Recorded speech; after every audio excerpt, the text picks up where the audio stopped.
Pengembangan kurikulum SD.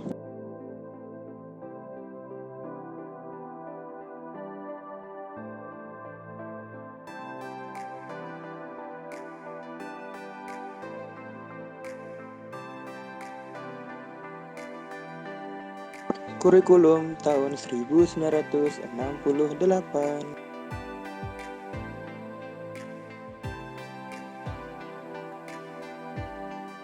Sejarah kurikulum tahun 1968.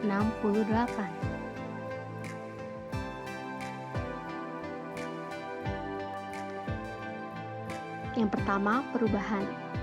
Nah, lahirnya kurikulum 1968 sebagai perubahan dari kurikulum 1964 dipengaruhi oleh perubahan sistem politik dari rezim pemerintahan Orde Lama ke rezim pemerintahan Orde Baru.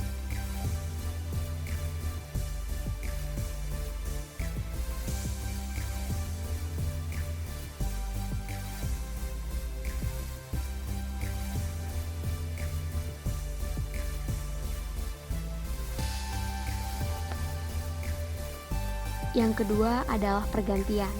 Nah, kurikulum 1968 ini bersifat politis karena merupakan mengganti rencana pendidikan 1964 yang dicitrakan sebagai produk Orde Lama.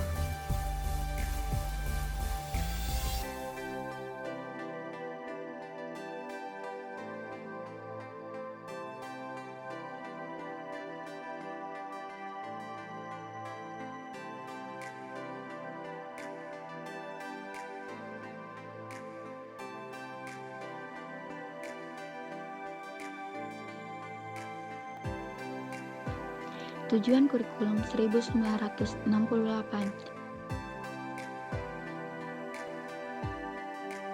Dari segi tujuan pendidikan, kurikulum ini bertujuan bahwa pendidikan ditekankan pada upaya untuk membentuk manusia Pancasila sejati, kuat dan sehat jasmani, serta mempertinggi kecerdasan dan keterampilan jasmani, moral, budi pekerti, dan keyakinan beragama.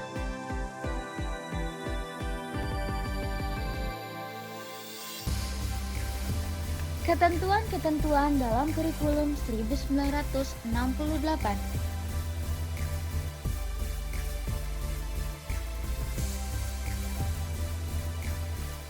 Bersifat correlated subject kurikulum. Artinya, materi pelajaran pada tingkat bawah mempunyai korelasi dengan kurikulum sekolah lanjutan. Kemudian jumlah mata pelajaran untuk SD 10 bidang studi, untuk SMP 18 bidang studi, SMA jurusan A 18 bidang studi, SMA jurusan B 20 bidang studi, SMA jurusan C 19 bidang studi, dan jurusan SMA dilakukan di kelas 2.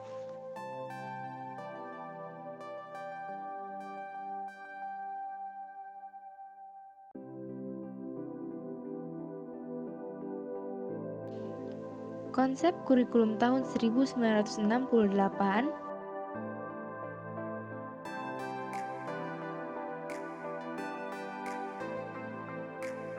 yang pertama, kurikulum ini merupakan kurikulum terpadu pertama di Indonesia. Beberapa mata pelajaran ilmu hayat, ilmu alam mengalami perubahan fungsi menjadi ilmu pengetahuan alam atau yang sekarang sering disebut sains.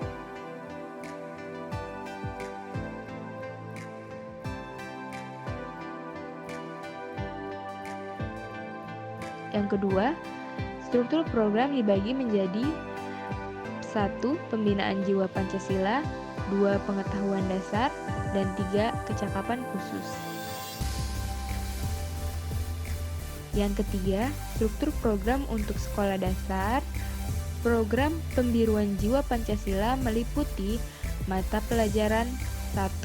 Pendidikan agama, 2.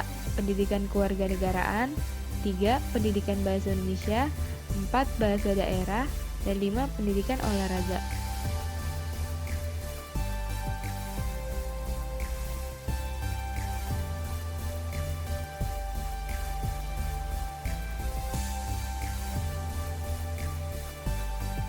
Yang keempat, untuk program pengetahuan dasar meliputi mata pelajaran 1 berhitung, 2 IPA, 3 pendidikan kesenian, dan 4 pendidikan kesejahteraan keluarga.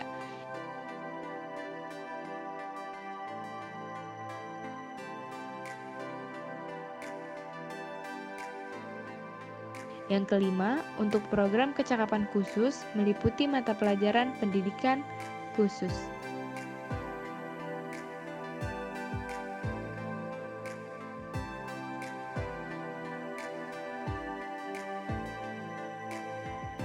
Yang keenam, untuk pertama kalinya istilah kurikulum dipakai di Indonesia.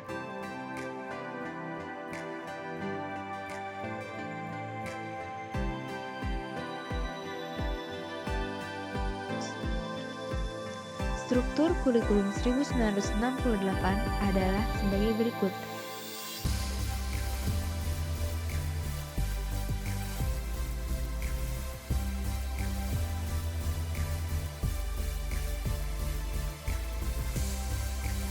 Yang pertama, pembinaan jiwa Pancasila yang terdiri dari pendidikan agama, pendidikan kewarganegaraan, bahasa Indonesia, bahasa daerah, pendidikan olahraga,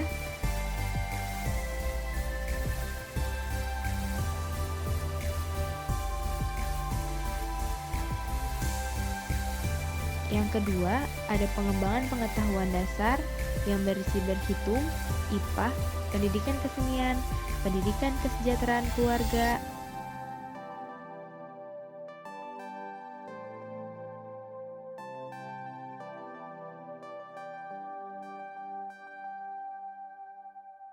Yang ketiga, ada pembinaan kecakapan khusus yang berisi pendidikan kejuruan.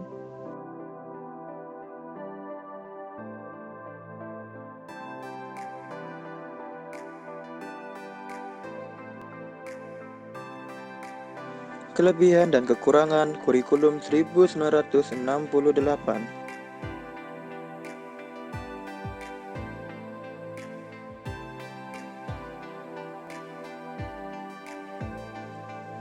Kelebihan. Sesuai landasan dan tujuannya, kurikulum 1968 menurut kami dapat mempertinggi mental, moral, budi pekerti, dan memperkuat keyakinan agama peserta didik. Selain itu, juga dapat mempertinggi kecerdasan dan keterampilan serta membentuk fisik yang kuat dan sehat.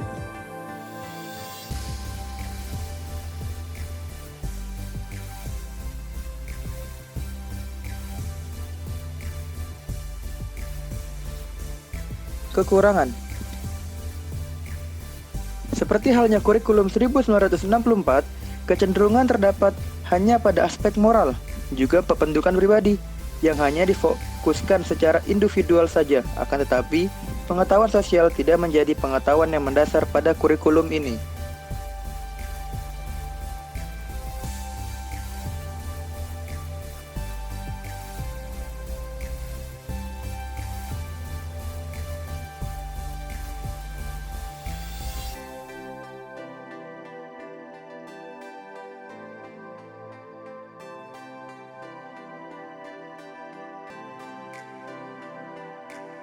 Terima kasih sudah menonton.